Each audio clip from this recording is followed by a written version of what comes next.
You're listening to Bedtime Sleepy Historian. It's late, perhaps midnight. The room is dim, and the air feels still. Tonight we travel back, far back, to medieval Europe. So pull your blanket closer, slow your breathing, and let your mind step gently into another century. You open your eyes to a pale, misty dawn. The ground beneath you is soft with mud and straw, and the smell, oh, the smell, is the first true sign that you are no longer in your century. Forget the faint chemical scent of city rain or car exhaust. This is sharper, older, a living smell. It's smoke from hearth fires, manure from the animals huddled behind the wooden fences, the sour tang of fermented ale, and something faintly sweet, perhaps honey, or the scent of wild herbs crushed underfoot. Welcome to medieval Europe. The first thing you should know before time traveling here, you will not be the cleanest person in the room, but you will not be the dirtiest either. Everyone, including you, smells faintly of life itself, sweat, ash, soil, and bread. A cart rolls past you. The driver is wrapped in coarse wool, his boots caked with earth. He doesn't notice your odd clothes or strange stare. To him, you're just another traveler with nowhere urgent to be.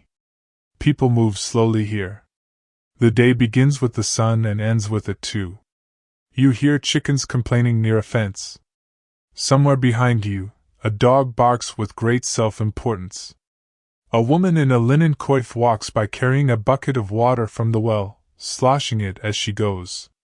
And you realize something rather important. The Middle Ages were loud.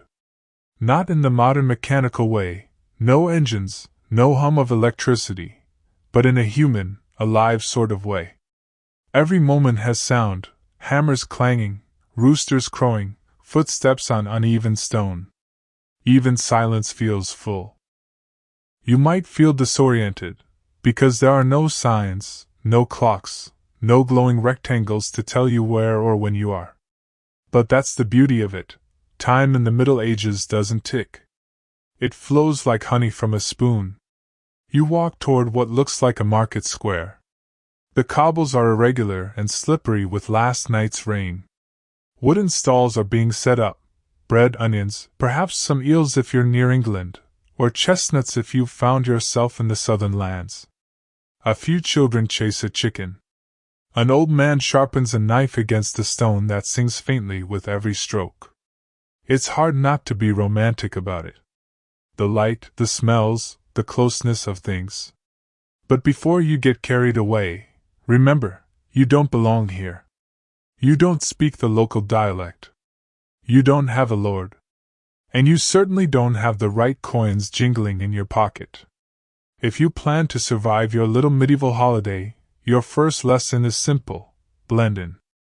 Keep your mouth shut more than you'd like. Observe before you act. Everyone here knows everyone, and a stranger is always a story waiting to happen. You decide to follow a narrow street that winds past the churchyard. Bells ring in the distance, slow, deliberate, echoing across the rooftops. People pause mid-step, crossing themselves before continuing. Faith is stitched into their hours as firmly as thread through cloth. As you step beneath the timbered overhangs, you notice something else. The walls lean toward each other, the upper stories of houses nearly touching. You could reach across and shake hands with your neighbor. The air here feels close, thick with wood smoke and whispers. This is how you'll live if you stay, near people, near noise, near warmth and trouble alike. Privacy is a rare luxury. But comfort, you'll find, can be found in small things: the crackle of the fire, the shared loaf, the quiet after vespers. For now your best course is to walk with purpose, look curious but not confused, and try not to trip over a pig. They roam freely. Everyone pretends not to see them, but they're the true rulers of the streets. And as you wander past the market stalls, you can't help but smile. Somewhere, someone is gossiping about you already. A stranger with odd shoes and no hat. How very suspicious. You keep walking. The street bends toward a cluster of thatched roofs and the sound of a blacksmith's hammer. You catch the heat from his forge, and the air shimmers in the light of his fire. Your adventure has begun. And as the smoke curls into the morning sky, you begin to realize what your next challenge will be, understanding the daily rhythm of this world, the way people live, work, rest, and breathe together in patterns older than your imagination. And so, as the town awakens fully, we follow you into that rhythm, the heartbeat of medieval life itself. The first full day in medieval Europe begins not with the sound of an alarm clock, but with bells. Low, resonant, and patient, the kind of sound that doesn't interrupt you but simply invites you to wake. They roll across the rooftops like waves, announcing prime or matins, depending on the hour and the ambition of the local priest. You sit up from where you've been resting near the edge of the market square. The mist is burning away now, replaced by a rising haze of smoke and morning chatter. Chickens scatter between legs. A boy shouts for his mother. A donkey, offended by something, lets the whole world know about it. These are the living sounds of time here. There are no ticking seconds, no schedules. The day is a slow creature, stretching itself out between sunrise and sunset. The rhythm of life is not controlled by machines but by the sun, the church, and the stomach. The sun decides when people work and when they rest. The church tells them when to pray. And the stomach reminds them when to eat, if there's anything to eat, that is. You notice that the town is waking in layers. First, the bakers, they've been up for hours already. A sweet warmth lingers near their doors, the scent of yeast and ash blending in the chill air. If you follow that smell, you'll find men and women dusted in flour, pulling loaves from deep brick ovens with long paddles. Bread here isn't just food, it's the backbone of civilization. There are laws about its price, its weight, even its honesty. Sell a loaf that's too light, and the baker might be punished by being nailed to his own breadboard, an admittedly excessive response to bad math, but one that ensures accuracy. Next come the craftsmen. The clang of the blacksmith's hammer, the scrape of a cooper's plane shaping barrels, the rhythmic tap of a cobbler at his bench. The whole town hums like an orchestra tuning before a concert, no conductor yet somehow in tune. And the smells. If modern cities smell of gasoline and fried food, medieval ones smell of everything living at once. There's meat roasting at one stall, fish drying at another. Straw underfoot, manure somewhere nearby. Add in the incense from the church, the faint perfume of herbs used to cover the scent of humans being human, and you have the fragrance of the Middle Ages. You can't quite decide if it's unpleasant or deeply comforting. It smells like life without filters. Women move through the streets with baskets on their arms, selling eggs, cheese, or gossip, whichever is fresher that day. They stop often, not because they're tired, but because every passing neighbor has something to say. News travels here not on paper but by mouth, wrapped in opinion and embroidered in the retelling. If you want to survive medieval life, you should learn to listen more than you speak. Every rumor is a currency, every whisper a possible clue. Who's marrying whom, whose harvest failed, which noble's son was seen sneaking out of the tavern, it's all there in the hum of the crowd. And beneath that hum is the steady rhythm of labor. Children fetch water from the well, grunting as they carry the heavy buckets. Farmers roll carts of turnips through the gates. Monks in brown habits hurry by with their eyes down, muttering prayers for souls who haven't yet realized they're doomed. This is a world without noise pollution, yet never silent. The soundscape is deeply human, layered with laughter, arguments, creaking wood, clinking metal, snoring dogs, and hymns carried by wind from the church. If you stop walking and simply listen, the past feels very close. You can hear not just the sounds, but the intentions behind them: effort, devotion, fatigue, hope. And in this moment you notice something else about the medieval rhythm. Everyone belongs to someone's time but never to their own. The farmer's time belongs to his lord. The apprentice's time belongs to his master. The nun's time belongs to God. And you belong to no one here, which makes you both free and profoundly vulnerable. The sun climbs higher. The mud on the street begins to dry and crack.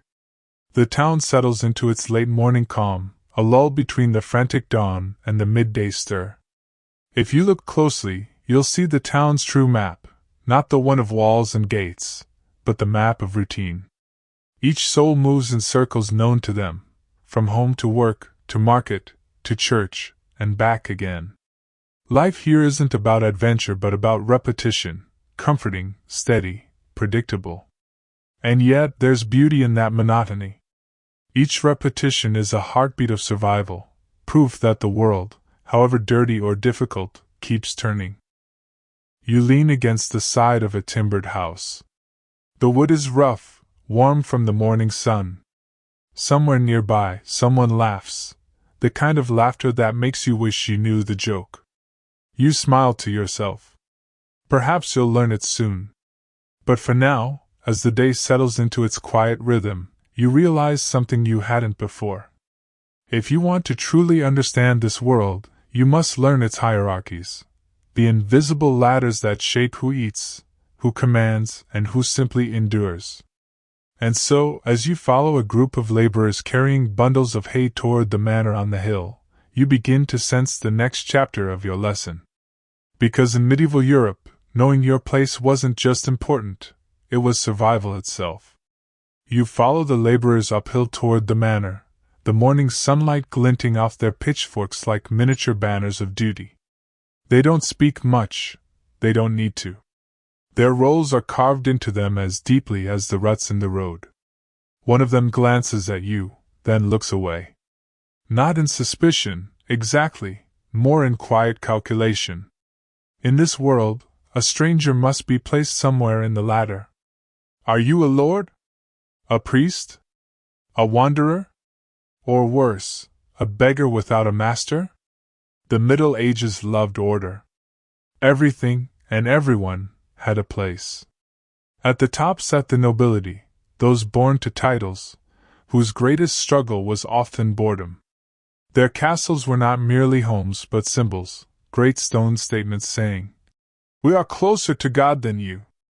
Below them came the clergy, who claimed a spiritual closeness of their own, sometimes rivaling that of kings. And then, below both of these towers of authority, came everyone else, the vast and invisible foundation of the world, peasants, laborers, merchants, servants, shepherds, smiths, millers, maids. Each with a role, each with rules. You soon learn that in medieval Europe, your birth decided nearly everything. You could be born with the same talents as a noble, the same wit, the same dreams, and still never cross that invisible wall that divided those who rule from those who toil. It sounds cruel, perhaps. But to the people living within it, the hierarchy offered something else: stability. Everyone knew what they were, what they owed, and to whom. Change was suspicious. Ambition could be dangerous.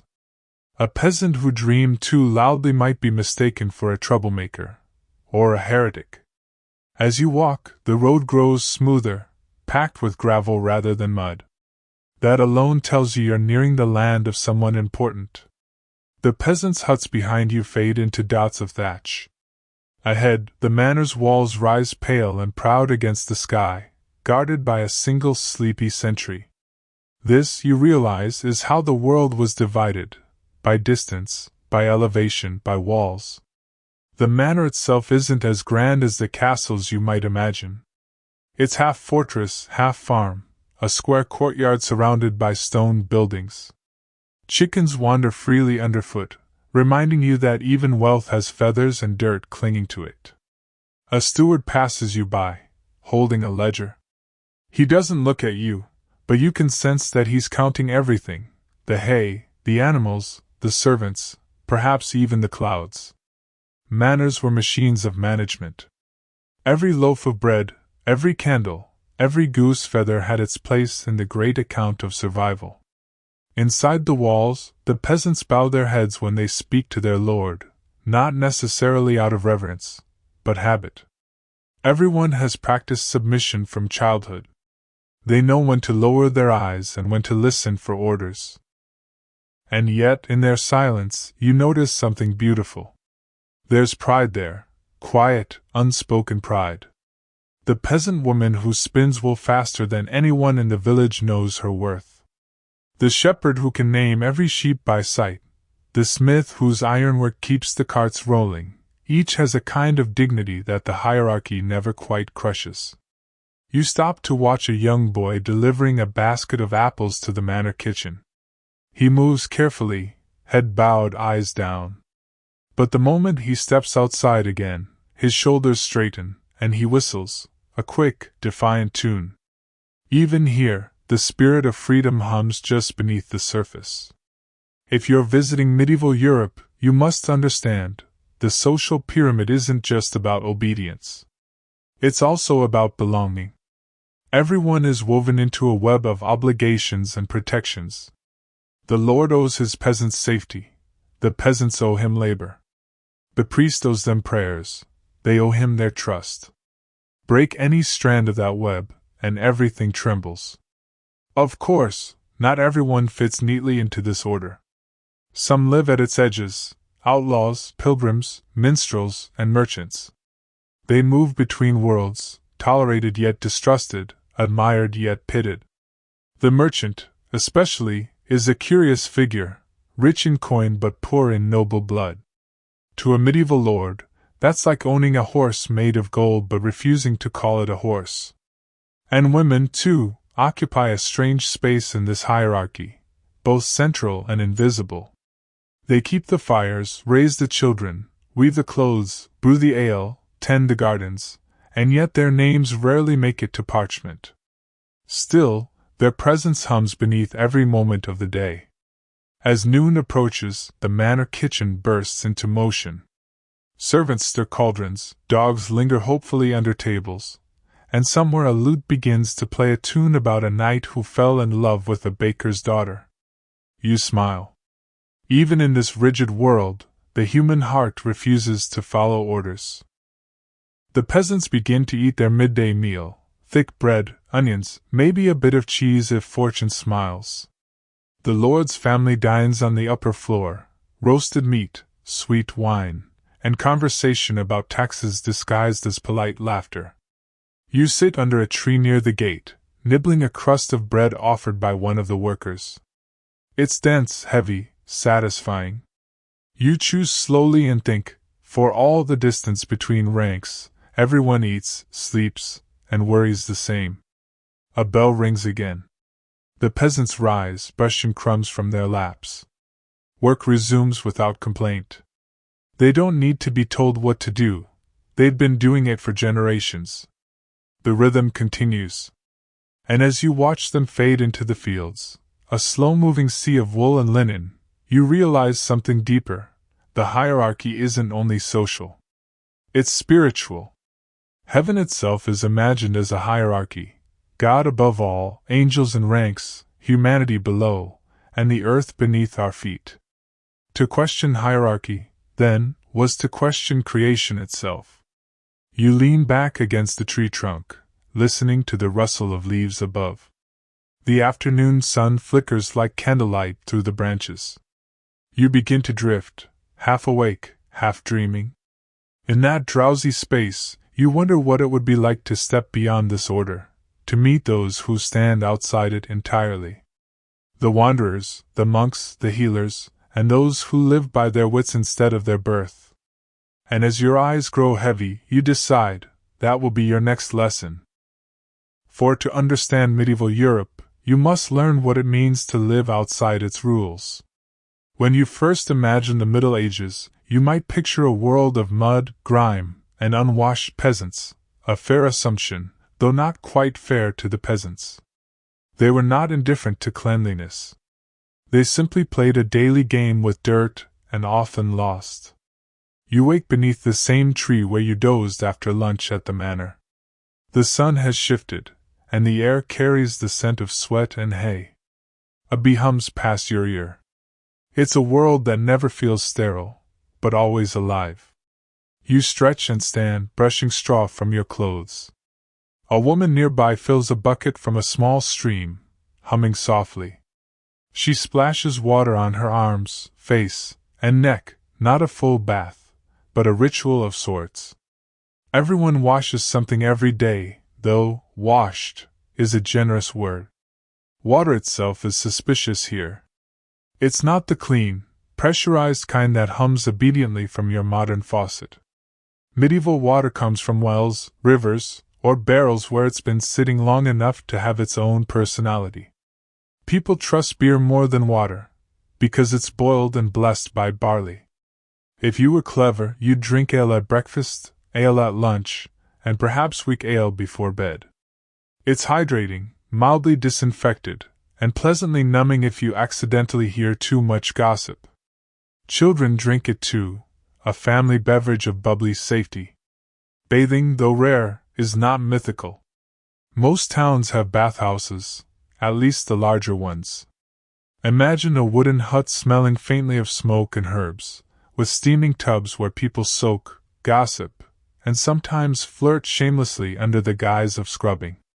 In some places, bathhouses double as matchmaking sites, news centers, and occasionally as establishments of flexible virtue. You may remember hearing that people in the Middle Ages never bathed. That's only partly true. Nobles, monks, and city dwellers often enjoyed baths when water and firewood were available. Even kings had perfumed tubs and attendants who poured rose petals and warm milk. Cleanliness, in its most luxurious sense, smelled faintly of dairy. Peasants, however, took their baths when weather, work, and opportunity aligned, which could mean once a week, or once a season.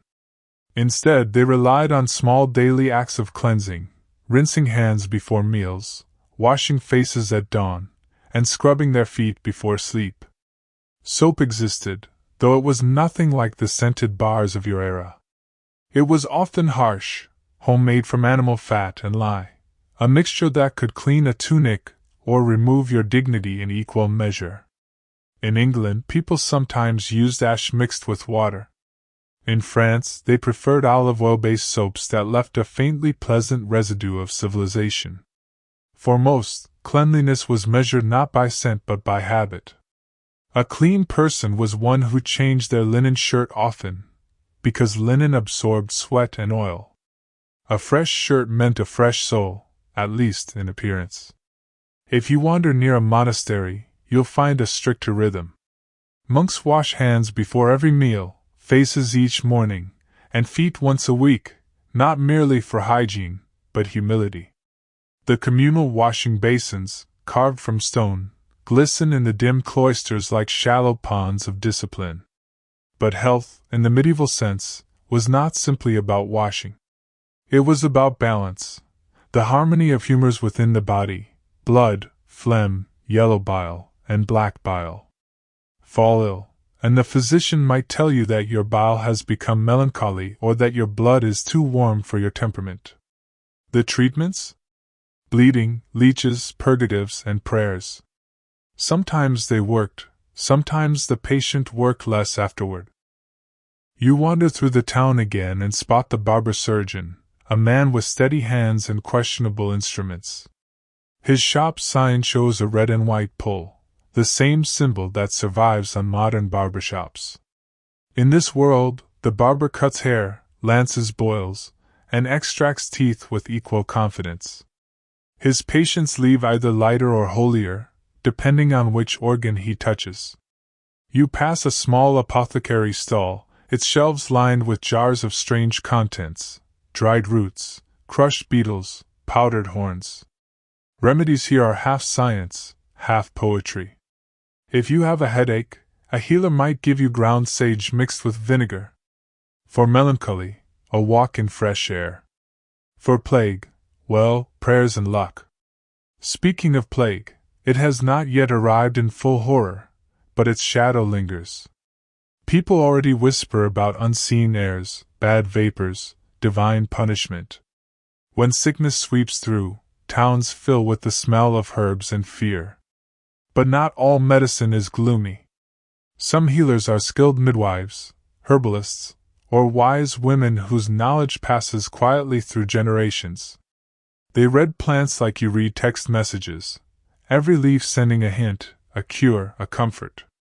If you fall ill here, these women might brew a tea from chamomile and mint, whisper a charm over it, and tell you to rest near a warm hearth. And somehow you might recover. In this world, the line between medicine and magic is thin and shimmering, like heat above summer fields. As the afternoon sun slides lower, people gather near the communal well again, washing hands before supper. Children splash each other, and a dog shakes itself proudly, sending droplets flying on to everyone within range. Laughter rises, brief, bright like bells. You realize that for all its reputation, the Middle Ages are not filthy so much as earthy. People live in close companionship with the world, its smells, textures, and imperfections. Dirt is not disgrace.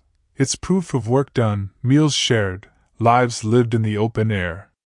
You look up at the sky. It's beginning to glow gold at the edges, the first hint of evening. Somewhere a dinner bell rings, slow and warm. You take one last deep breath of the medieval air, smoke, hay, humanity, and smile. Tomorrow, you'll see another side of this world, what they eat, how they feast, and why dining here is both a joy and a gamble. Because in medieval Europe, every meal was an adventure, and sometimes a survival test. Evening has come. The medieval sky burns orange for a moment, then folds into lavender, then into ink. You're led toward the village's main hall, following the scent of wood smoke and roasted meat. Somewhere, a bell marks the hour of supper, the most beloved ritual of the day, when hunger, gossip, and gratitude all share one long wooden table. If you've time traveled to medieval Europe, food will be your first great shock. Not because it's bad, but because it's honest, a little too honest, perhaps. Every bite tells you where it came from, who grew it, and how long ago. Nothing is hidden behind sauces or machines. Flavor here is a matter of weather, fortune, and fire. Inside the hall, torches sputter and cast amber light across benches crowded with people. There is no fine porcelain or polished silver. Instead, each person holds a simple wooden bowl and a knife. Forks, as an idea, haven't yet wandered into these lands. You'll eat with your hands, or better, with your bread. In fact, your plate might literally be a thick slice of stale bread, called a trencher. It soaks up meat juices and spills until it's a soft, edible sponge. When you're done, you either eat it or toss it to the dog waiting under the table like a loyal vacuum cleaner. Tonight's meal is stew. It's always stew. A cauldron sits above the hearth, simmering endlessly as cooks add whatever the day has offered: onions, leeks, barley, and perhaps a rabbit or two if someone was lucky with a snare. The broth is thick, smoky, and slightly sour, for reasons best not examined too closely. You sip the stew and find it not unpleasant. Rustic, you might say. A spoonful of history. For peasants, this pottage is the center of existence, a meal that stretches with time. Some stews have been boiling for weeks, just replenished each day with new bits and bobs. In that way, every medieval village harbors a kind of eternal soup, older than memory, flavored by generations. If you're lucky enough to dine with nobles, the scene is more extravagant, though not necessarily more comfortable. Long tables groan under roasted swans, glazed hams, pies filled with questionable surprises, and towers of sugared fruit. Music plays. Minstrels strum lutes, servants hustle with trenchers and pitchers of wine. The air smells of cinnamon, cloves, and vanity. But beneath the grandeur, the rules are sharp. You must not lick your fingers too loudly. You must not wipe your mouth on your sleeve. And you must not stab the roasted peacock before the Lord has admired its feathers. Wine flows freely, though it's often sour and mixed with water or honey. Beer and ale dominate among the commons, and everyone drinks, even children, because it's safer than untreated water. The result? A mild, permanent tipsiness that keeps the world slightly blurred and bearable. Between courses, nobles rinse their hands in bowls of scented water, rose, sage, or lavender. The gesture is as symbolic as it is practical, to show refinement, to hide the smell of mutton. You glance down the table. There's bread shaped like castles, pies with faces sculpted into their crusts, and a roast boar's head decorated with bay leaves. Presentation matters as much as flavor. After all, most people eat with their eyes before their mouths, especially when meat is scarce. And when food runs short, nothing goes to waste. Every bone is boiled for broth. Every organ finds its purpose. You may encounter black pudding, made from pig's blood, tripe, cow stomach, or jellied eels, depending on the region. Some dishes are still cherished today, though few modern chefs begin their recipes with the words, "First catch your goose." Dessert, when it appears, is rare and revered. Honey-sweetened pastries, spiced wine, or candied nuts appear at the end of grand feasts. Sugar, being imported and absurdly expensive, is a display of power. It sparkles under candlelight like edible treasure. And yet, if you're among peasants, dessert is often nothing more than an extra hunk of bread or a few dried apples. Still, laughter fills the hall. Hunger is gone for another night, and that's enough to make even thin ale taste rich. After the meal, someone might begin to sing. A ballad, perhaps, about a knight who lost his horse or a maiden who turned into a fish. The rhythm of spoons and mugs against the table keeps time. Stories and songs drift up with the smoke, settling into the rafters where they'll live for years. Outside, the moon has risen, pale, cautious, watching. You step out for air, still holding the taste of barley and smoke on your tongue. The village hums faintly behind you, the sound of bellies content. You think about the odd beauty of it all, food as community, as endurance, as daily miracle. No one here eats for luxury alone. They eat to survive, to share, to remember. And yet you realize, there's danger in food too. Not just from spoiled meat or unclean water, but from beliefs. In the coming days you'll see how fasting shapes faith, how certain foods are forbidden on holy days, and how the rhythm of the church controls even the rhythm of the stomach. For in medieval Europe, what you ate could define your soul as much as your health. As the night deepens and the last embers of the hearth glow, you feel the weight of medieval Europe settling around you. It is not merely stone and timber, nor mud and smoke, it is faith. It drapes over rooftops, coils around market stalls, and hums in every human heartbeat.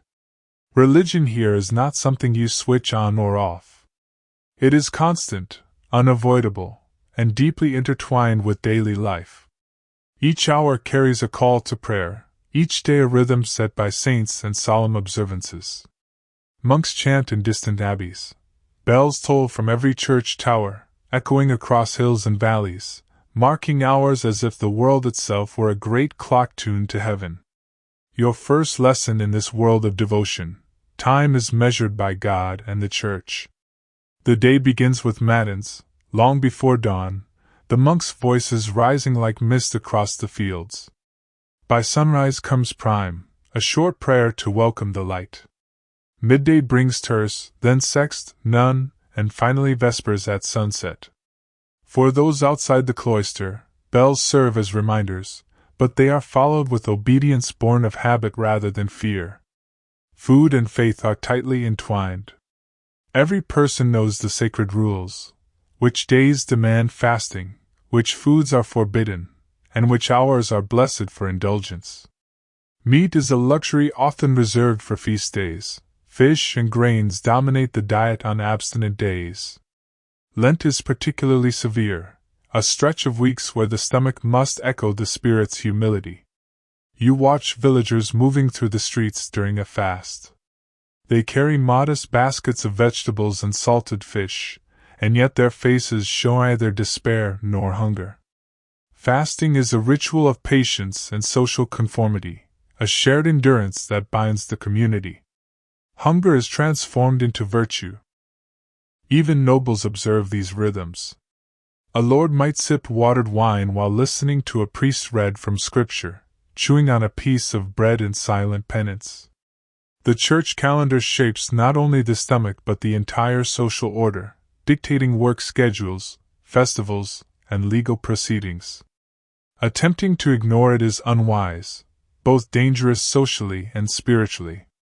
Faith also governs hygiene and health rituals. Holy water is sprinkled on doorways, crosses are kissed, and herbs are blessed. Illness is often seen as both natural and divine, a test or punishment requiring remedies both physical and spiritual. Pilgrimages to shrines, prayers over relics, and offerings to saints are as much treatments as any herb or potion. You notice the rhythm of work shifting with worship. Farmers pause for Angelus bells, merchants halt mid-sale, children drop their toys. Life itself flows with prayer, whether you consciously participate or merely acquiesce. Even the humblest peasant is in constant dialogue with unseen powers, whether through ritual, superstition, or whispered hope. Fasting brings its own subtle humor. You see villagers negotiating how strictly to observe the rules. One might sneak a small bite of bacon, another might argue that fish they eat counts, even if it is a catfish or eel. There is cleverness in obedience, an art in surviving the rules without breaking them entirely. As the day progresses, you wander past the churchyard where candles flicker in memory of the dead. Here, faith is quiet but profound. People kneel, cross themselves, murmur prayers, a living acknowledgement that mortality shadows every moment. You cannot help but feel that in medieval Europe, the spiritual and the practical are inseparable, like vines intertwined around a tree trunk. Even entertainment bows to faith. Festivals, fairs, and tournaments are timed to the church calendar. A village may celebrate a saint's day with dancing and feasting, but the music, the food, and the revelry are all wrapped in ritual significance. Fun is allowed, but it cannot escape sanctity. By afternoon, you sense the ebb and flow of devotion through the village. Those who cannot read or write still understand the calendar of holy days. Their lives are structured by cycles of fasting and feasting, prayer and labor, work and contemplation. This rhythm comforts and constrains in equal measure. You sit beneath a spreading oak, listening to the wind whisper through its leaves. Somewhere nearby, a bell tolls vesper. You realize that in this world, faith is the invisible scaffold holding everything upright. Without it, life would collapse into chaos. And yet, within these rules, there is subtle rebellion, in humor, in glances, in stolen bites of food during fasts. Humanity is flexible, even under the strictest divine law. And it is this blend of piety, pragmatism, and gentle cunning that will carry your traveler through the next lessons, work, craft, and the day-to-day labor that sustains this ordered world. Because in medieval Europe, devotion is measured not only in prayers but in effort, sweat, and endurance. Understanding that balance is key before you truly immerse yourself in the life of the past. And so, as evening settles, your next lesson begins, the hands that build, craft, and move the world, and the small miracles of labor that make survival possible. Morning creeps over the village rooftops like a cautious cat, its paws soft on thatched tiles and cobblestones. The bells have rung, and the town begins to stir. If you thought the medieval day started lazily, you were wrong. In this world, the sun is both master and overseer. You follow the villagers as they emerge from their homes, stretching and yawning. Farmers shoulder baskets, apprentices tighten their belts, and craftsmen light fires and hearths to warm the metal or dough that will sustain the village. Life here is dictated by labor, not leisure. The blacksmith is already at his forge, striking red-hot iron with rhythmic precision. Sparks fly, mingling with the smoke, and you notice the intensity in every swing, a concentration born not from boredom, but necessity.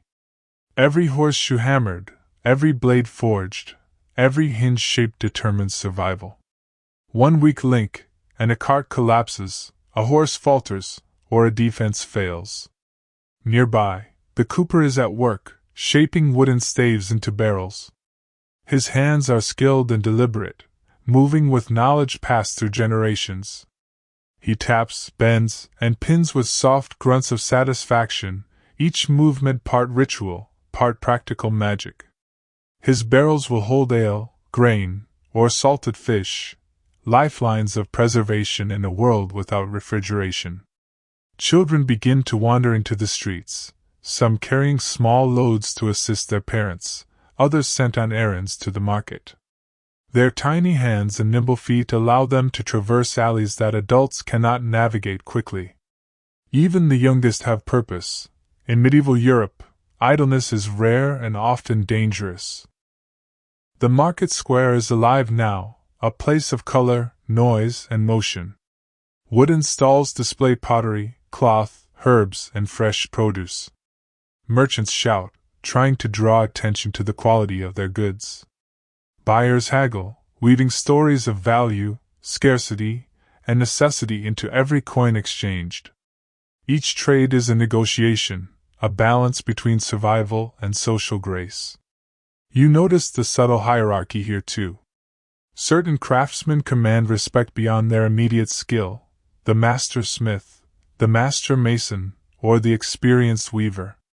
Apprentices scurry around them, learning both craft and social etiquette. Mistakes are corrected with patience or scolding, depending on the temperament of the teacher. Labor is not purely functional. It is a ritualized part of life, structured by knowledge, tools, and the rhythms of the seasons. Fields must be plowed, seeds sown, animals tended, and storage prepared before the long, harsh winters arrive. Craftspeople must anticipate needs months or even years ahead. Nothing is spontaneous. Every action matters. In the quieter corners, you see the subtle artistry of daily survival. A woman tends her herb garden, selecting leaves for cooking or healing. A baker kneads dough, counting seconds as carefully as he measures ingredients. Even the mundane has a rhythm, a poetry, if one cares to observe it. By midday, sweat glistens on foreheads. The blacksmith pauses to wipe his brow, the cooper to sip from a wooden cup, the children to catch a breath before returning to their errands. This is the heartbeat of the village, constant, purposeful, and shared. Trade is not only about goods but about information and relationships. Stories travel faster than goods, carried by gossip, casual greetings, or deliberate bartering. To understand medieval Europe, you must watch not only what is exchanged but how it is exchanged. A nod, a wink, or a carefully chosen word can be as valuable as any coin. You walk along the edge of the market, observing a young apprentice struggle with a loom. His fingers fumble, threads tangle, but the master's hand guides him, correcting errors gently yet firmly. You realize that labor here is a dance of guidance and repetition, a training that will take years to perfect. Even leisure is linked to craft. Musicians, jugglers, and storytellers earn their place by skill, providing entertainment, while subtly teaching morals, history, or local news. Their artistry blends with daily work, creating a tapestry of life where practicality and beauty coexist. As afternoon deepens, you notice the physical toll of labor. Blisters, calloused hands, bent backs, and tired legs are common. Yet there is dignity here, a pride in doing one's part, in sustaining the world for oneself and others. Survival and artistry are inseparable. You pause by a fountain to drink cool water. Children splash nearby, and the sun warms the stone. The village feels alive in a way modern life rarely achieves. Every person is visible, audible, and present. Life is tangible, messy, and profoundly human. The rhythm of work leads naturally to the rhythm of evening. Fires will be stoked, tools cleaned, animals fed, and lessons repeated. The day may end, but the labor continues in cycles, mirrored by the rising sun. And as you prepare to leave the market, you realize your next lesson will take you inside the homes, kitchens, and workshops of the village, to see how daily life is balanced by rest, ritual, and quiet ingenuity.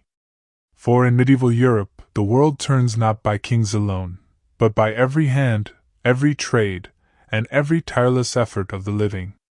The evening sun dips lower, casting long shadows across the village. You step away from the busy market and into the quieter lanes where homes huddle together like tired old friends. Each house, whether humble or slightly grand, hums with its own domestic rhythm. Medieval homes are small, often single-roomed for peasants, with a hearth at the center.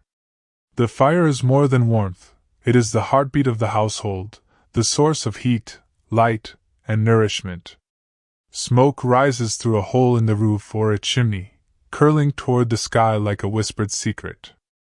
Women move quietly, stoking fires, checking on simmering pots, and sweeping straw-covered floors. Their tasks are endless, cyclical, and vital.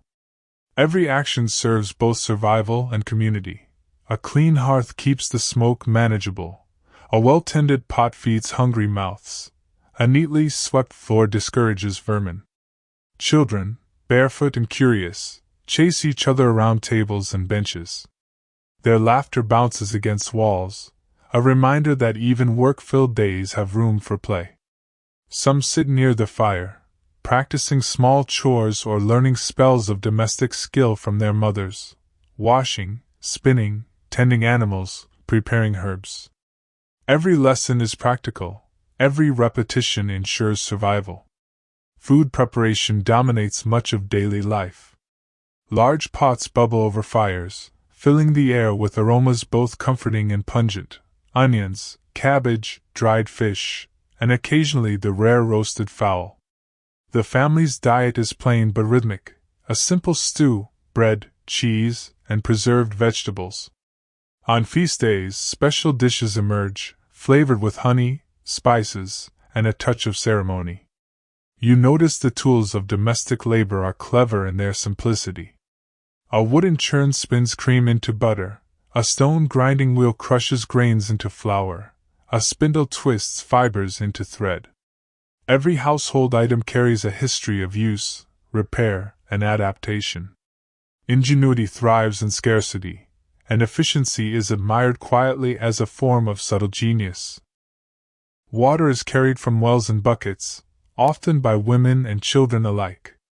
The process is repetitive yet necessary, shaping the day around fetching, cleaning, and storing.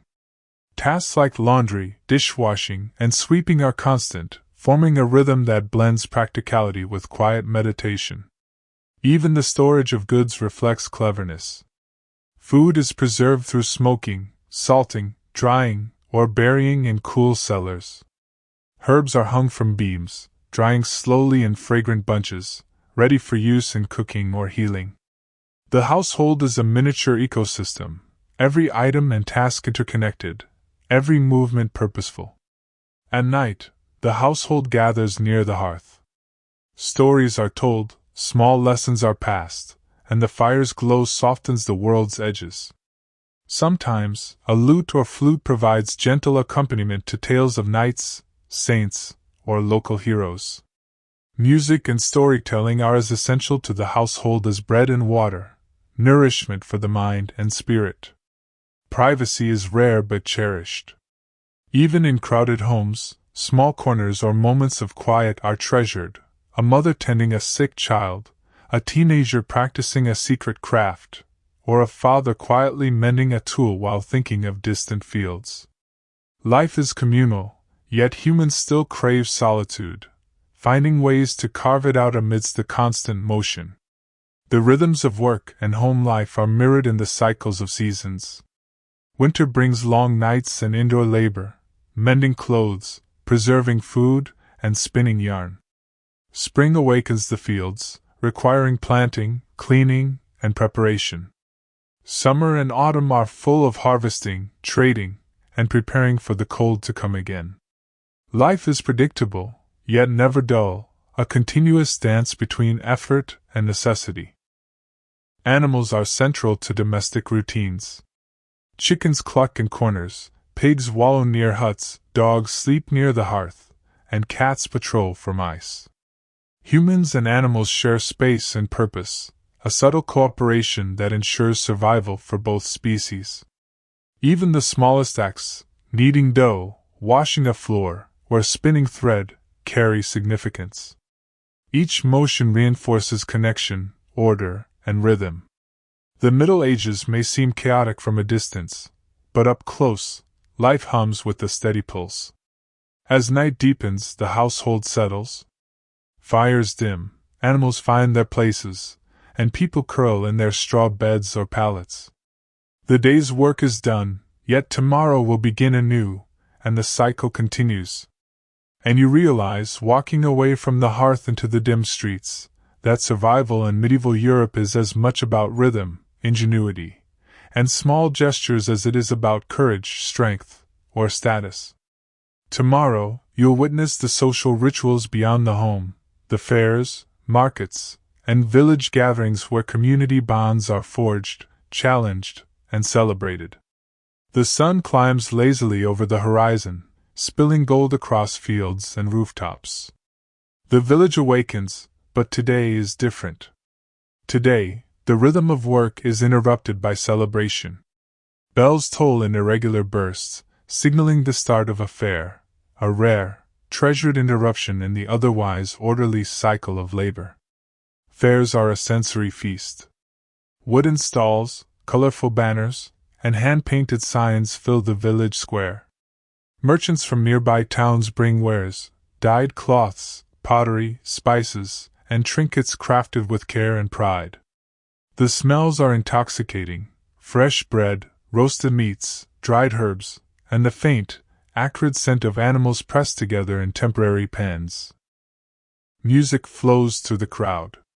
Minstrels strum lutes and flutes, their tunes mingling with the chatter of townsfolk, laughter, and the occasional braying of a donkey.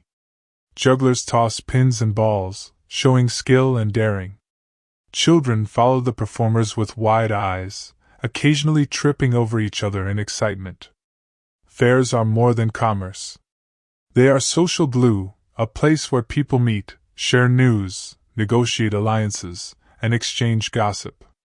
Here, peasants may encounter merchants who sell exotic spices, while nobles survey the crowd from slightly raised benches or balconies. Everyone has a role, yet every role blurs in the temporary chaos of festivity. You notice that hierarchy exists even here. Certain areas are reserved for the elite. Stalls closer to the main path command higher prices. Musicians and performers must earn the attention of both commoners and nobility alike. Yet in the midst of color and noise, subtle rebellions flourish, children dart under tables, villagers haggle aggressively, and laughter rings where formality would usually reign. Food is central to the fair. Roasted meats, fresh pies, and sweet confections tempt every passerby. Ale flows generously, and barrels of cider are tapped for communal drinking. The act of eating and drinking here is communal and performative, blending necessity with indulgence. Even a humble traveler like you can taste a piece of roasted pork, or a slice of bread soaked in the rich gravy of the day. Fairs also provide entertainment of a more daring nature. Acrobats swing from ropes, fire eaters perform tricks that make your heart flutter, and storytelling contests erupt spontaneously in the streets. News of the outside world travels with these performers, as each story, song, and joke carries fragments of distant places and times. Yet, festivals are also deeply ritualized. Many coincide with religious observances or harvest cycles. Dancing, singing, and games are often framed by blessings, prayers, or ceremonial processions. Nobles may give alms, clergy may bless the crowd, and villagers may offer thanks for bounty and health. The line between celebration and devotion is subtle, a dance repeated across centuries. Children are everywhere, learning social cues, negotiating games, and observing adult interactions. Even a playful chase through the crowd teaches lessons in community, strategy, and boundaries. Work, hierarchy, and ritual blend seamlessly into play, forming an intricate web of knowledge and survival. Merchants conduct brisk trade, negotiating fiercely yet politely. Every coin exchanged is accompanied by story, flattery, or bluff. The fair is a classroom, and observation is essential. One wrong move, a poorly judged joke, a misstep in trade, or a breach of etiquette, can leave one embarrassed or, worse, without goods to sell. Animals add to the vibrant chaos. Horses for display or sale paw the ground impatiently. Pigs and goats wander in pens, occasionally escaping and causing minor mayhem. Dogs trot alongside their owners, sniffing, barking, and adding to the multi-layered soundscape. All creatures participate in the social ritual, willingly or not. As afternoon drifts into evening, the fair reaches its crescendo. Torches are lit, music grows louder, and dancing begins. Villagers hold hands, spinning in circles, children join in with glee. Even the weary workers from early morning labor find themselves swept up in the rhythm, their faces flushed with exertion and joy. You stand at the edge of the square, observing, listening, and slowly understanding. The fair is a microcosm of medieval life, a collision of work, play, commerce, devotion, and survival. It is organized chaos, a reflection of a society that values order yet understands the necessity of release. As night falls, merchants pack their goods, performers depart, and the villagers retreat to their homes. The square empties slowly, leaving behind traces of straw, discarded food, and the faint echo of music.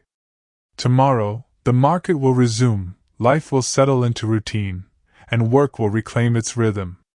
But the memory of the fair lingers, a gentle reminder that even in a rigid hierarchy, celebration, community, and shared joy find their place. And as you return to the quiet of your temporary lodging, you realize that the next lesson will take you into the intimate spaces of craft and trade, the workshops, forges, and studios where skill, patience, and human ingenuity shape the world itself. Morning light filters through dusty windows, illuminating the hum of activity inside a medieval workshop. The air smells of wood, metal, smoke, and sweat, an intoxicating perfume of labor. This is the realm where raw materials are transformed into tools, wares, and wonders, where effort meets patience, and creativity dances with necessity. You first approach the blacksmith's forge. The heat is intense, waves of warmth rippling from the glowing metal. Sparks leap like fireflies, landing harmlessly on the stone floor. The blacksmith's hammer falls rhythmically, shaping iron into horseshoes, nails, and blades. Each strike is precise, honed by years of repetition. There is beauty in this discipline. The clanging is a kind of music, steady and hypnotic. Nearby, the carpenter hunches over a half-finished chair, measuring, sawing, and joining wood with meticulous care. The smell of freshly cut timber fills your lungs, grounding you in the reality of craft. Every piece must fit perfectly. A mistake can ruin not just the product but also the reputation of the artisan. Precision is survival. In quieter corners, weavers and spinners twist fibers into thread and cloth. Their movements are repetitive, almost meditative, creating a rhythm that hums beneath the louder work of hammers and saws. Patterns emerge slowly but surely, each strand a testament to human patience and ingenuity. Workshops are social as well as practical. Apprentices observe silently, absorbing skill through eyes, hands, and sometimes mistakes. Masters instruct with careful patience or stern rebuke. Humor and small tricks are occasionally interspersed, a way to lighten the relentless rigor of daily labor. Every apprentice learns not only the craft but also the unspoken codes of behavior, hierarchy, and respect. Trades are intertwined. The blacksmith depends on the woodworker for handles. The carpenter relies on the weaver for ropes and bindings. Artisans rarely work in isolation. Their fates are tied together in networks of skill, barter, and mutual respect. The village depends on these craftspeople, yet they also provide a subtle stage for competition and pride. Metalworkers, in particular, show both artistry and ingenuity. A simple nail might be plain, but a finely crafted hinge or lock demonstrates not only technical skill but also creativity. Patterns, engravings, and even subtle flourishes distinguish one artisan's work from another's. Craftsmanship is a conversation across generations, a dialogue between tradition and personal flair. Even mundane tasks carry artistry. Mixing pigments for paints, stretching leather, shaping clay, all require attention, patience, and a delicate understanding of materials. Success is rarely guaranteed. Materials behave unpredictably, fires flare unexpectedly, and tools dull. But artisans persist, learning to coax the world into cooperation. You notice the soundscape of the workshop, hammers striking metal, saws rasping through timber, wheels spinning thread, and the soft chatter of apprentices. It's a chorus of creation, each sound a marker of skill, purpose, and human endurance. Some artisans work alone, crafting items that require intense focus, such as jewelry, illuminated manuscripts, or intricate carvings. Others collaborate on larger projects, a bridge, a wagon, or a loom. The balance of individual talent and collective effort is a defining feature of medieval craft. The products themselves are both practical and symbolic. A finely forged sword protects lives, a carved chair supports them, a painted manuscript preserves stories, knowledge, and beauty for generations. Craftsmanship in medieval Europe is never merely functional, it carries the weight of culture, history, and pride. Time passes almost imperceptibly. The sun shifts in the sky, highlighting dust motes and golden beams that cut through the smoke. Sweat dampens clothing, hands blister and harden, muscles ache. Yet, there is satisfaction in creation, a quiet joy in seeing raw materials transformed by skill and effort. And as the day wanes, the workshop grows quieter. Tools are cleaned and stowed, fires die down, apprentices practice small tasks one last time before evening. The work is never truly done, but the day's labor is complete, a small, tangible achievement in a world that demands constant effort. Tomorrow, your journey will take you into the marketplace once more, but this time, not for festivity, but for commerce, negotiation, and the subtle art of medieval trade. Dawn spills softly over the village as the market square awakens. Today, unlike during festivals, the stalls are functional, precise, and brimming with goods essential for survival. Merchants arrive with carts creaking under the weight of barrels, baskets, and sacks, each item a small treasure to the villagers who depend on it. You wander past wooden stalls arranged in careful rows. Farmers display fresh vegetables, cheeses, and eggs, their produce smelling of dew, soil, and sunlight. Bakers set out loaves of bread, still warm from the ovens. Nearby, merchants from distant towns unpack woven cloth, iron tools, and exotic spices, glimpses of far-off lands arriving in the village. Every transaction is a delicate negotiation. Prices are not fixed. They depend on skill, persuasion, scarcity, and reputation. A silver coin may be won or lost depending on a merchant's tone, the glint in their eye, or the subtle sway of the buyer's patience. Haggling is an art, requiring observation, confidence, and a dash of cunning. Markets are not merely economic spaces. They are centers of information and social interaction. News travels faster than coins. A rumor of war, a visit from a noble, or the sudden arrival of a traveling storyteller spreads quickly among shoppers. Every interaction carries layers of social signaling, alliances, and subtle negotiation of power. You observe the division of labor. Farmers sell directly to villagers or through middlemen. Artisans display crafted wares. Some merchants specialize in luxury goods, silk, spices, or finely wrought jewelry, catering to the affluent. Each participant knows their role, yet every encounter is a chance to test strategy, skill, and social awareness. Food dominates attention. Fresh fish from river or lake, salted meat, honey, grains, and root vegetables form the backbone of survival. Vendors offer samples, shouting praises of flavor and freshness. Buyers smell, squeeze, and sometimes taste before committing to a purchase. The sensory engagement is immediate, tactile, and deeply human. Trade also involves barter, not just coin.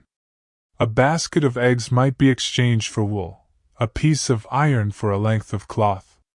The economy is fluid, combining currency, barter, and personal reputation. A good word or a favor owed may weigh as heavily as a coin. Trust is currency too, built and maintained across years. Children are present, learning the rhythms of commerce. Some carry small loads for their parents, others practice counting coins, observing gestures, or memorizing prices. Education here is practical. The lessons of trade, negotiation, and observation are lifelong and hands-on. You notice the subtle rules of conduct. Merchants guard their wares, customers assess carefully, and neighbors watch each other's interactions. A poorly executed deal or a harsh word can leave reputations tarnished. In this environment, diplomacy, humor, and patience are as essential as coins. The sounds of the market form a symphony: clinking coins, the rustle of cloth, laughter, shouts, the lowing of cattle, and the occasional bray of a donkey. It is chaotic yet ordered, a reflection of the medieval understanding that life is complex, interconnected, and governed by both skill and fate. Evening brings the market to a close. Goods are packed, coins counted, and bargains remembered. The square empties, leaving behind traces of daily life, discarded straw, the smell of food, and the faint echo of human voices. Tomorrow, the cycle will begin anew, a rhythm that sustains the village physically, economically, and socially. As night falls, your traveler understands that commerce is more than trade. It is a dance of survival, trust, and human ingenuity. And in the coming days, you will explore the unexpected dangers of daily life, illnesses, accidents, and the shadowy threats that lurk even in simple routines. Morning dawns pale and misty over the village, and with it comes a subtle awareness: life in medieval Europe is fragile. Illness, injury, and misfortune hover close, like shadows stretching at sunrise. Survival is never guaranteed, and every day carries a quiet tension beneath its routines. Disease is ever present. Smallpox, dysentery, influenza, and fevers creep through homes and streets with quiet efficiency. A cough, a rash, or sudden weakness is enough to unsettle a household. Remedies exist, but are often a mix of observation, superstition, and hope. Herbs, prayers, and charms mingle with the occasional leech or purgative, their effectiveness unpredictable. You wander past the apothecary, where jars of dried roots, crushed minerals, and powdered bark line wooden shelves. The air is heavy with scents: sage, rosemary, and something faintly acrid from preserved ingredients. A local healer mixes tinctures, murmuring prayers over each concoction. Patients come, leaving with instructions both practical and mystical, seeking relief that may or may not arrive. Injuries are common. Children fall while chasing one another across cobblestones. Farmers strain backs or break bones in the fields. Artisans cut fingers or burn hands at the forge. The village's survival depends on improvisation and resilience. Simple bandages, poultices, and splints are employed, often by those with no formal training but plenty of experience. Water and food, essential for life, are also potential carriers of danger. Wells may harbor contaminants, rivers, parasites. Spoiled food, unnoticed mold, or undercooked meat can trigger illness. Medieval understanding of hygiene is limited, germs are invisible, and danger is often interpreted through spiritual or humoral frameworks. Yet humans adapt. Villagers develop practical strategies, boiling water, salting meat, smoking fish, and rotating food stores. They observe patterns, learning which rivers are safest, which herbs soothe, and which superstitions may prevent misfortune. Survival is a combination of knowledge, observation, and luck. The social fabric also mediates risk.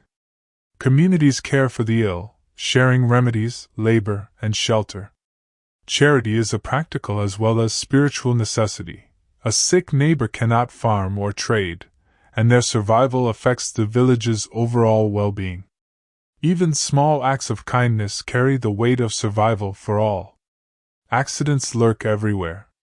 Thatched roofs catch fire easily, carts overturn on uneven roads, animals bite or kick. Awareness is a daily exercise. Children are taught caution through stories and observation. Adults rely on skill, routine, and communal knowledge to minimize danger. Death, while feared, is also an accepted part of life. Mortality is immediate and visible. Graves, markers, and funeral processions remind villagers that life is finite. Yet there is dignity in ritual. Prayers, burial rites, and commemorations offer structure, comfort, and continuity. Mental resilience is equally crucial. Fear, worry, and grief are constant companions, tempered by humor, ritual, and community. Songs, storytelling, and laughter serve as buffers, helping people navigate the emotional landscape of risk and uncertainty. Seasonal changes bring additional threats. Harsh winters strain food stores, wet seasons breed disease, dry spells test water supplies. Planning, foresight, and cooperation are survival strategies, deeply embedded in the rhythm of daily life. As evening descends, you notice a village gathering near the hearth. Stories of past calamities, miraculous recoveries, and lessons learned are shared. Knowledge, passed orally, serves as both warning and guidance. Survival is as much about memory and observation as it is about strength or luck. In this fragile world, every small action matters. A clean hearth prevents fire, careful food preparation prevents sickness, and attentive care ensures recovery. Life is fragile, yet resilient, sustained by ingenuity, caution, and shared effort. Tomorrow, you will witness another essential aspect of medieval life: how law, custom, and justice shape behavior, resolve disputes, and maintain order in a world where survival is never guaranteed. Dawn spills slowly over the village, illuminating not just rooftops and streets, but the invisible threads that hold society together. Medieval Europe is a world governed by law, sometimes fair, often harsh, and always entwined with custom, superstition, and the power of authority. Understanding these rules is essential if you intend to navigate this past safely. Local lords, mayors, or sheriffs oversee justice, their power varying by region. They enforce rules both written and unwritten, balancing tradition, practicality, and personal discretion. A single decision can ripple across a village, influencing trade, labor, or family life for months or even years. Authority is visible in the tolling of bells, the presence of guards, and the simple fear, or respect, carried in a glance. Crimes, both minor and severe, are treated differently than in modern times. Theft might result in public shaming, a fine, or physical punishment, depending on the thief's status. Murder, assault, or land disputes bring trials, often held in open courts where community members observe, testify, and pass judgment. Justice is communal as well as hierarchical. Punishments are deliberate, symbolic, and designed to maintain social order. Stocks, pillories, and public floggings are common, serving as both deterrent and spectacle. Executions, when they occur, are equally performative, a stark reminder of authority and the consequences of transgression. Even the guilty know that survival hinges not only on law but on perception, reputation, and mercy. Custom plays a critical role. Many disputes are settled through tradition and negotiation rather than strict codified law. Elders, clergy, and influential neighbors mediate disagreements, relying on memory, precedent, and social standing to guide decisions. The written word exists, but oral knowledge often carries greater weight. You wander into a small court gathering. A dispute over a damaged cart is being mediated. Voices rise and fall, gestures punctuate claims, and subtle bargaining shapes the outcome. Neither party is entirely satisfied, yet both leave with a sense of closure. Justice in this world is rarely absolute. It is practical, functional, and intertwined with community survival. Laws also extend to daily life. Regulations govern markets, trade, weights and measures, and even personal behavior. Taverns may be restricted in hours, fishing rights are carefully assigned, and festivals are timed to avoid conflict with religious observances. Life is structured, but enforcement is uneven, requiring keen observation and social savvy to navigate safely. Violence, though regulated, is always present. Duels, skirmishes, and feuds can erupt, fueled by pride, property disputes, or long-standing grudges. Knowing when to step in, stay silent, or flee is as critical as understanding the law itself.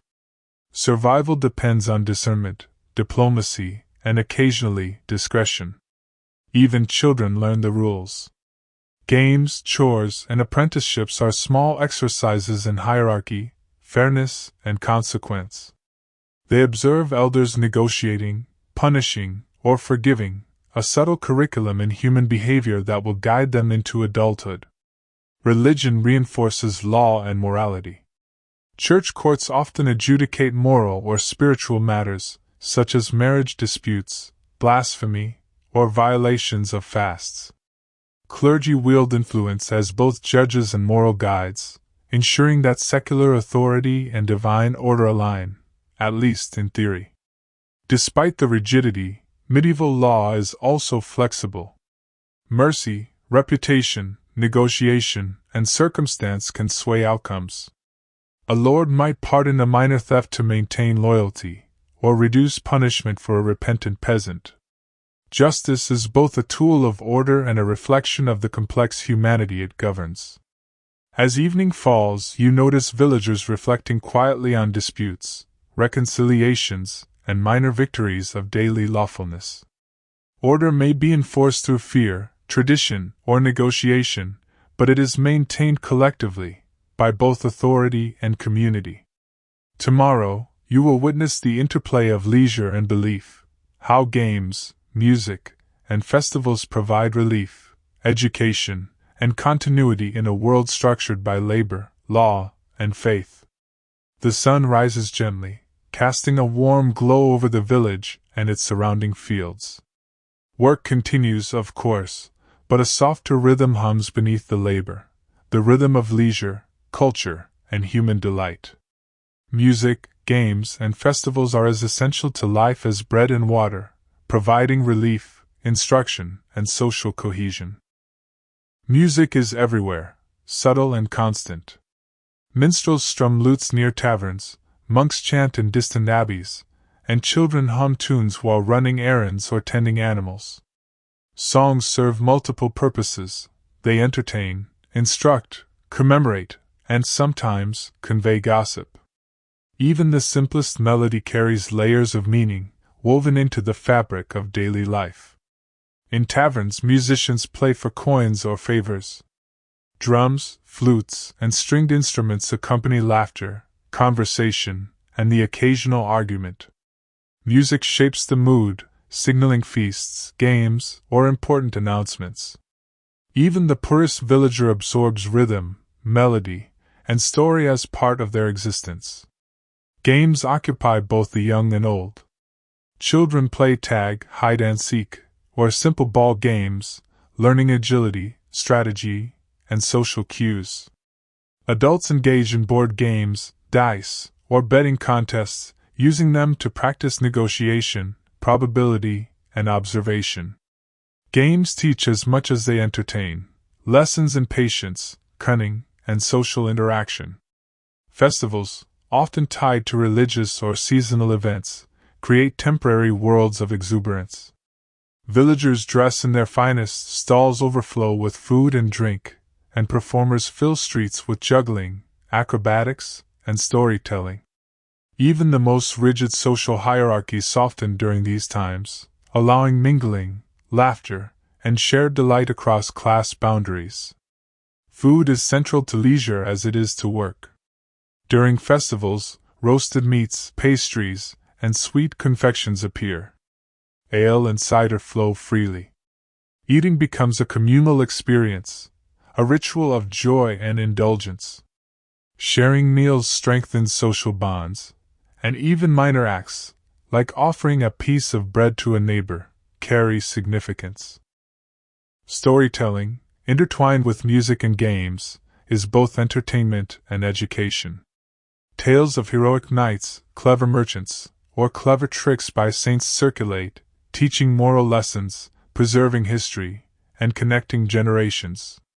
Every story is a thread in the tapestry of communal memory, ensuring continuity even as time passes. Even competition is instructive. Archery contests, wrestling matches, or races allow villagers to display skill, bravery, and endurance. Winners gain reputation, small prizes, or simply admiration. Losers, too, learn lessons in humility, strategy, and preparation. Every event reinforces community norms while celebrating individual talent. Religious observances also blend with leisure. Saints' days, harvest festivals, and holy processions mix solemnity with joy. Dances, music, and games are framed by ritual, reinforcing shared beliefs while allowing freedom of expression. Devotion and celebration coexist, showing that faith shapes culture even in moments of amusement. Children watch, learn, and imitate.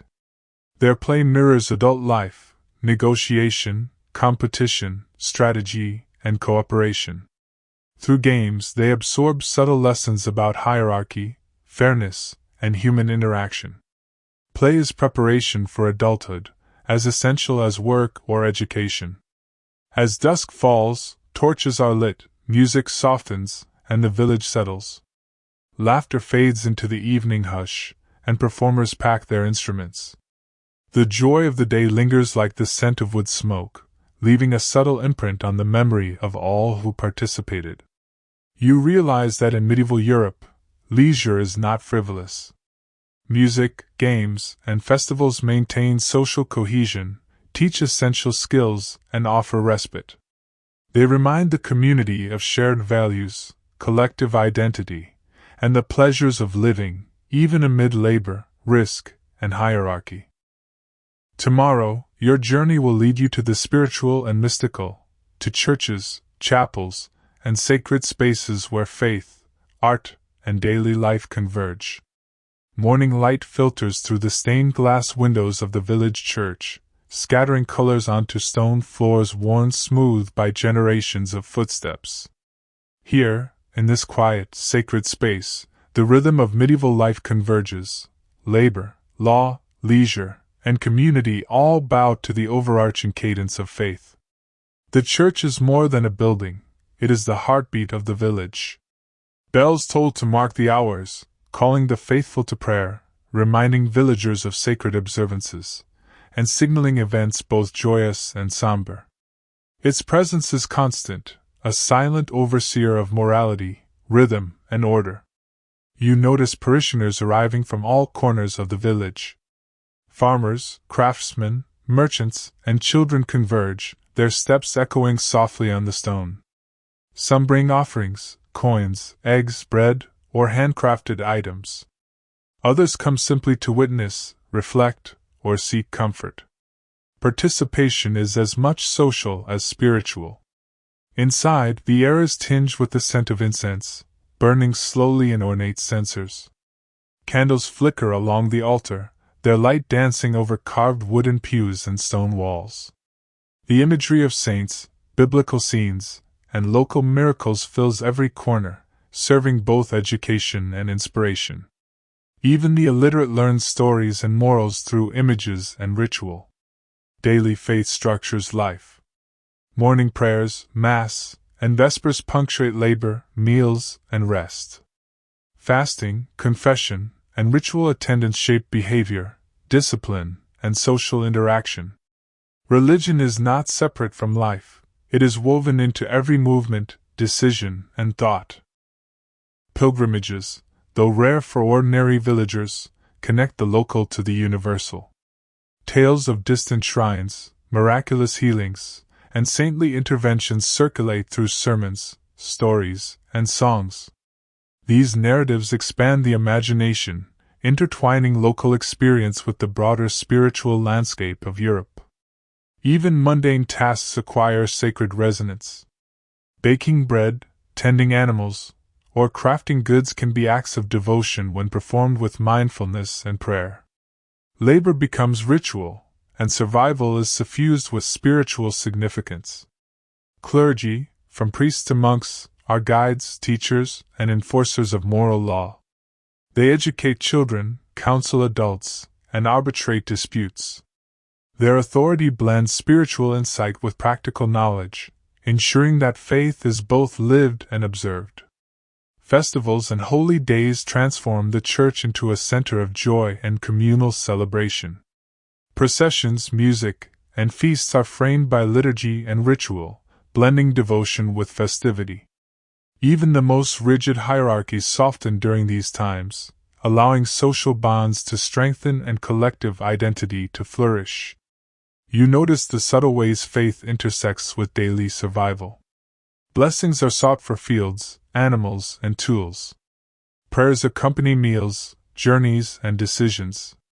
Charitable acts, often motivated by both devotion and social expectation, reinforce community cohesion and ensure mutual survival. Even children are drawn into these rhythms. They memorize prayers, participate in festivals, and observe rituals. Through repetition and observation, faith becomes internalized, shaping behavior, morals, and understanding of the world. As evening approaches, the church glows softly in the fading light. The last prayers of the day are murmured, candles burn low, the village outside prepares for rest. Here, at the heart of the community, you witness the convergence of human effort, creativity, devotion, and ritual. Faith sustains order, provides comfort, and connects generations. The church is both anchor and compass, a reminder that in medieval Europe, survival, meaning, and identity are inseparable from belief. Tomorrow, your journey will explore the extraordinary ingenuity and adaptation of medieval people, how innovation, observation, and subtle cunning allowed them to thrive despite hardship. Morning breaks slowly over the village, and with it, the quiet hum of ingenuity awakens. Life in medieval Europe is challenging, yet humans are remarkably inventive, using observation, improvisation, and cunning to navigate scarcity, danger, and complexity. Survival is an art, and adaptation is its brushstroke. You observe a farmer tending fields with a plow harnessed to oxen, a seemingly simple scene. Yet every technique is honed over generations. Crop rotation, selective planting, and careful observation of soil and weather patterns ensure yields despite unpredictable seasons. Innovation here is practical, grounded in centuries of trial and error. Water management demonstrates another layer of ingenuity. Villages construct canals, ditches, and simple aqueducts to irrigate fields and drain wetlands. Wells are dug with precise knowledge of the land. Even rudimentary watermills harness the river's energy, grinding grain with efficiency that transforms labor into sustenance. Households display clever adaptation as well. Roofs are designed to shed rain and snow efficiently. Hearths are positioned to maximize warmth while minimizing smoke. Storage methods, smoked meats, dried grains, and underground cellars, reflect a sophisticated understanding of preservation long before modern refrigeration. Artisans invent solutions to practical problems. Blacksmiths create multi-purpose tools, carpenters design adjustable furniture, weavers develop stronger, more durable threads. Every innovation is a blend of creativity, necessity, and observation. The medieval mind thrives in the tension between what exists and what could be improved. Even clothing embodies clever design. Layers provide insulation, wool is treated to repel water, shoes and boots are reinforced to last across uneven roads. Simplicity and utility dominate, yet small flourishes of decoration reflect individuality, pride, and ingenuity within constraints. Markets, too, reveal adaptive strategies. Merchants track supply and demand, anticipating shortages or surpluses. Barter systems supplement currency, allowing commerce to continue despite fluctuating coinage. Trust and reputation act as invisible contracts, keeping trade flowing smoothly. Medicine is an extraordinary example of ingenuity under constraint. Without germ theory, medieval healers rely on observation, herbal knowledge, and experimentation. Some remedies are surprisingly effective, derived from trial, error, and keen attention to patterns. Superstition and spiritual practices complement practical techniques, blending empirical knowledge with belief. Villagers also innovate socially. Disputes are resolved through negotiation, mediation, and custom. Communities develop subtle rules for cooperation, labor sharing, and mutual defense. Social survival depends as much on cleverness, diplomacy, and observation as on brute strength or skill. Seasonal adaptation is constant. Winter necessitates preserved food and stored firewood. Summer demands careful water management. Rainy seasons require reinforced roofs and drained fields. Each season imposes constraints that spur creativity, teaching humans to anticipate, improvise, and endure. Even children learn adaptation early. Games, chores, and apprenticeships teach problem-solving, observation, and resilience. Mistakes are instructive. Experimentation is encouraged within boundaries. From a young age, survival skills are embedded in routine, habit, and play. Animals are partners in adaptation. Horses, oxen, and donkeys extend human strength. Chickens, goats, and pigs supplement diets and provide income. Humans observe behavior, breeding patterns, and needs, adapting care techniques to maximize benefit while ensuring survival for all involved. Observation is key. Medieval people read the sky, soil, water, and animal behavior, deriving knowledge crucial for survival. Weather patterns, insect activity, and plant growth inform agricultural and social decisions. Ingenuity is not abstract. It is intimately tied to sensory perception and experience. Even humor serves adaptation. Stories, jokes, and playful teasing diffuse tension, reinforce social norms, and provide coping mechanisms during hardship. Laughter is a survival tool as much as any tool in the blacksmith's forge. By evening, the village is a testament to human ingenuity. Tools, techniques, and social practices intertwine seamlessly, allowing people to survive, thrive, and maintain dignity despite scarcity, disease, and danger. Every small adaptation contributes to a resilient, interconnected community. Tomorrow, your journey will uncover the spiritual imagination of medieval people, how superstition, folklore, and belief in the unseen shape daily life and decisions. Dawn creeps softly over the village, and with it comes the subtle awareness that the world is not only physical but also alive with unseen forces. Medieval Europe is a place where superstition, folklore, and belief in spirits, omens, and magical forces shape daily life in ways both comforting and cautionary. Villagers interpret every shadow, sound, and strange occurrence through a spiritual lens. A sudden chill, an unexpected animal encounter, or a dream may carry hidden meaning. These signs guide behavior, warn of danger, or promise fortune. Observation is married to imagination. Reality and myth intertwine seamlessly. Witches, wise women, and cunning folk hold a complex role. They are healers, advisors, and sometimes feared manipulators. Their knowledge of herbs, charms, and rituals is sought in sickness, love, and conflict. The line between trusted guidance and suspicion is thin, shifting with rumor, perception, and circumstance. You wander past a small cottage where dried herbs hang from the rafters, their scents mingling in the air. Locals consult the woman inside for remedies, blessings, or protection. A pinch of salt, a whispered incantation, or a carefully prepared poultice embodies both empirical knowledge and mystical tradition. Practicality and superstition coexist, often inseparably. Stories circulate of spirits, fairies, and mysterious creatures. Some warn against venturing into certain woods, crossing rivers at night, or ignoring seasonal rituals. Others teach morality, offering cautionary tales that blend entertainment with instruction. Every story carries a lesson: survival, prudence, and respect for forces beyond comprehension. Omens are taken seriously.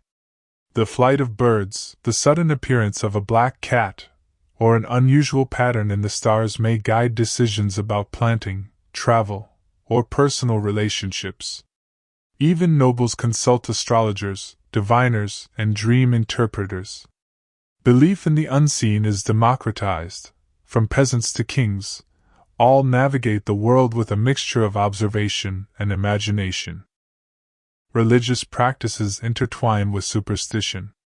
Saints' relics, blessed water, and charms protect homes, livestock, and travelers. Prayers, processions, and ritual offerings accompany acts of caution, creating a layered approach to uncertainty. Faith and folklore blend into a complex system of psychological, social, and spiritual support. Daily decisions reflect these beliefs. Women might sprinkle salt at thresholds, men may carry protective talismans while traveling, and children learn simple rituals to ward off misfortune. Even laughter and storytelling reinforce these lessons, transmitting knowledge in memorable and often entertaining ways. Markets and fairs also carry the influence of folklore. Sellers display charms, amulets, or symbolic goods alongside everyday wares. Performers act out tales of caution and wonder, teaching audiences to respect both social and supernatural rules. Commerce and superstition are intertwined, shaping not only behavior but imagination. Medical practices are similarly influenced.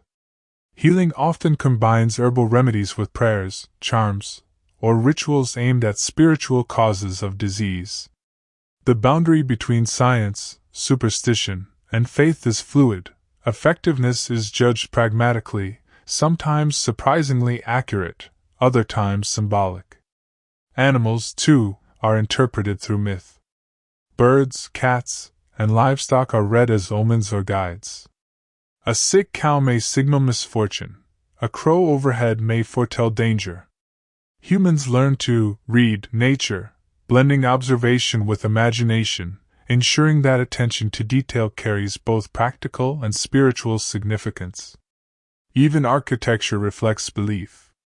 Churches, homes, and public spaces incorporate symbols, carvings, and spatial arrangements designed to protect, instruct, or inspire. Every beam, arch, and threshold may hold both functional and mystical significance, revealing a worldview where the visible and invisible coexist. As evening falls, villagers pause to recount stories, share warnings, and teach rituals. Laughter, awe, and caution mingle as the community collectively navigates a world alive with forces seen and unseen. Superstition and folklore are not irrational. They are tools for survival, understanding, and cohesion. Tomorrow, your journey will reveal the subtle politics of medieval society, how power, influence, and diplomacy shape everyday life, beyond laws and festivals. The morning sun filters through castle battlements and village rooftops alike, casting long shadows that remind the observer of the intricate hierarchies defining medieval life. Power is everywhere, subtle yet pervasive, shaping behavior, opportunity, and survival in ways both obvious and hidden. At the top, lords, kings, and nobles exercise authority with a blend of ritual, force, and diplomacy. Their decrees influence markets, festivals, law, and labor.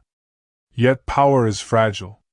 Reputation, alliances, and perception can strengthen or undermine authority in unexpected moments. Even the mightiest lord must navigate a landscape of obligation, expectation, and rumor. You witness a council in a modest manor hall. Advisors, knights, and merchants discuss disputes, land rights, and resource allocation. Words are chosen carefully, gestures carry meaning, silence can signal approval, disagreement, or subtle threat. Diplomacy is practiced constantly, not only in grand battles or treaties, but in everyday exchanges. At the village level, influence is equally important but less formal. Elders, clergy, and wealthy merchants wield soft power, guiding decisions, arbitrating disputes, and shaping norms. Their authority relies on respect, knowledge, and the ability to anticipate others' behavior. Survival, even in small communities, depends on understanding these unspoken rules. Gift-giving is a crucial tool.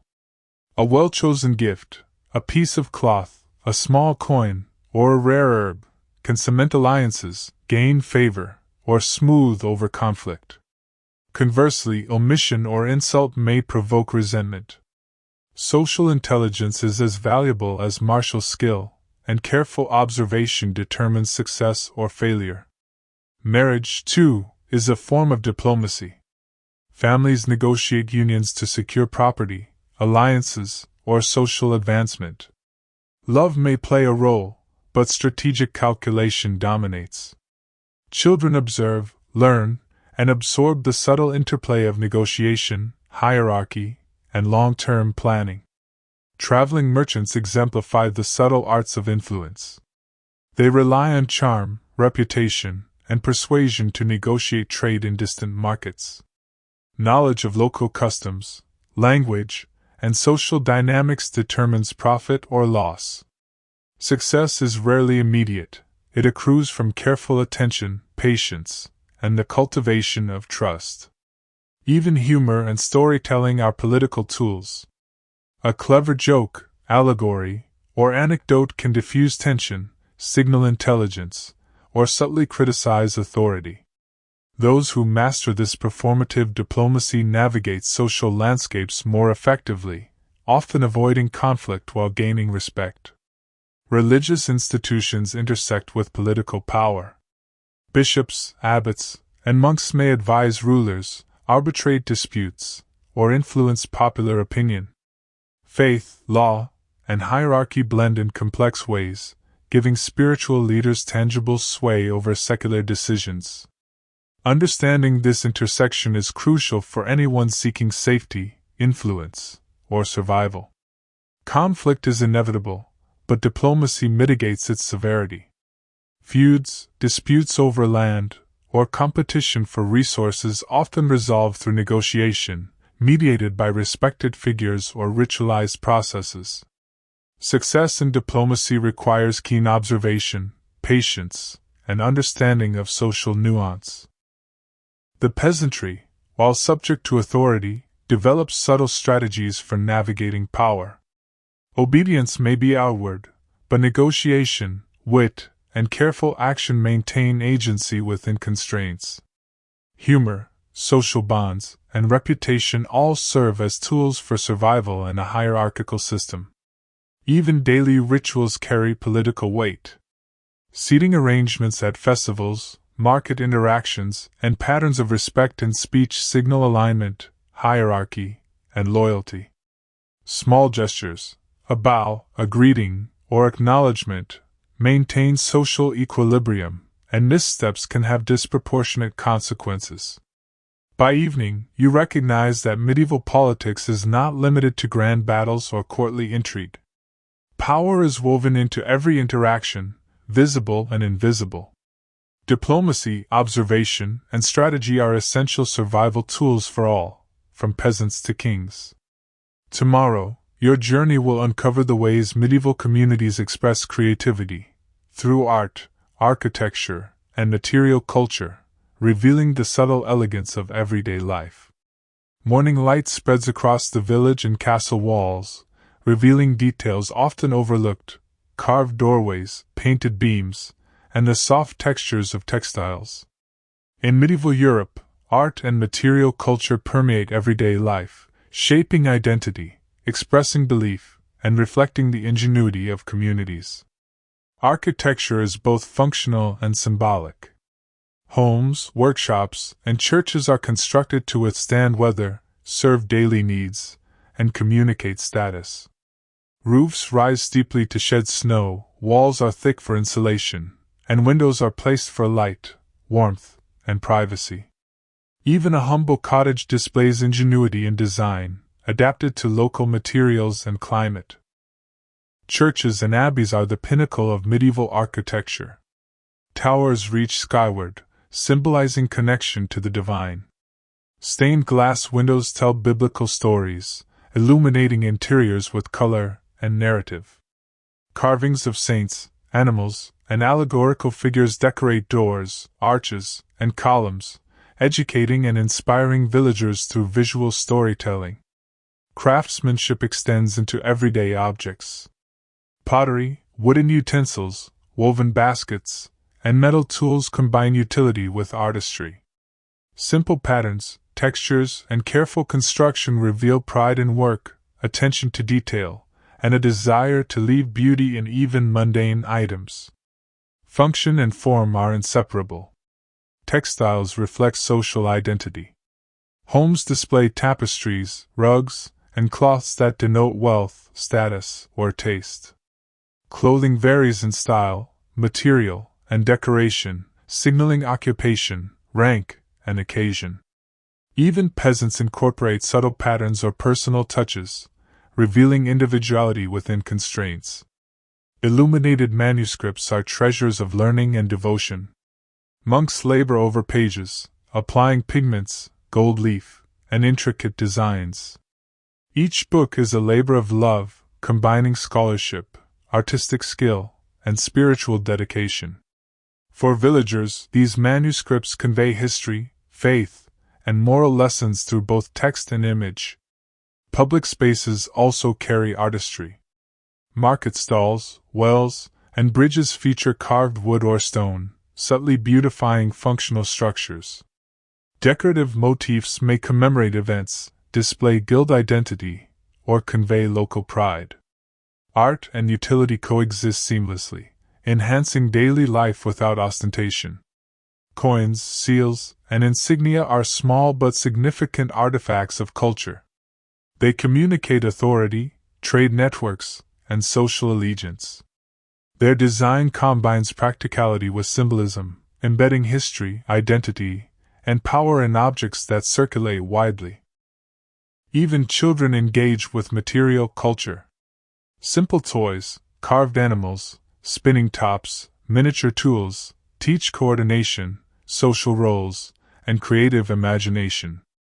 Crafting games and decorative objects introduces young minds to observation, skill, and the aesthetic dimensions of survival. Artistic expression is not limited to elite or professional creators. Folk art, graffiti, and small-scale carvings appear in homes, workshops, and streets. These expressions are collective memory, capturing humor, values, and personal stories, often hidden yet enduring across generations. Architecture reflects hierarchy and ritual. Castles and manor houses signal authority and defense. Town walls provide security and identity. Even street layout, bridges, and communal spaces reveal thoughtfulness and organization, blending practicality with subtle symbolism.